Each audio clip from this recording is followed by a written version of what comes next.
the Chargers or the Rams. We talked earlier in the show about Sean Payton and the Rams possibly. Yeah. You can check that out on demand. Southern California, not a bad place to go. No question. The Rams and the Chargers both need a little bit of work. They need a lot of work, but the more appealing job for me is the San Diego Chargers.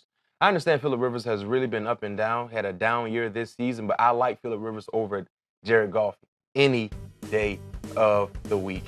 They have a first-round player, a first-round selection, so they have more ability to address some of the issues. I love Melvin Gordon. Now I love Todd Gurley also, but Todd Gurley was a non-factor based on the inability to have successful players surrounding him.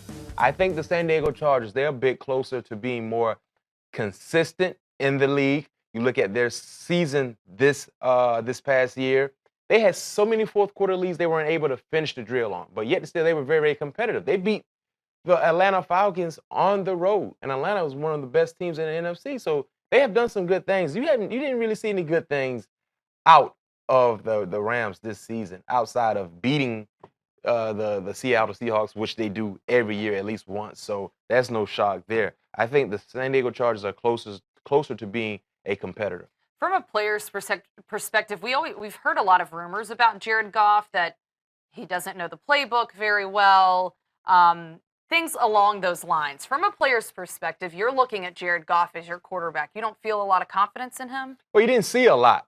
Now, you didn't see a lot from Case Keenum either. That offense had issues from top to bottom. You question the wide receivers. You question the offensive line. The only thing you do not question on the offense is Todd Gurley. You have 11 players that are starters. What are your questions about Jared Goff? Just that he is untested, unproven in the NFL? He's unproven. He's a bit raw. But the biggest question for me is that, will they find players to help him grow? Because right now, you look at what he has surrounding him, he's set up to fail, in my opinion, because they don't have a lot. That roster lacks offensive talent.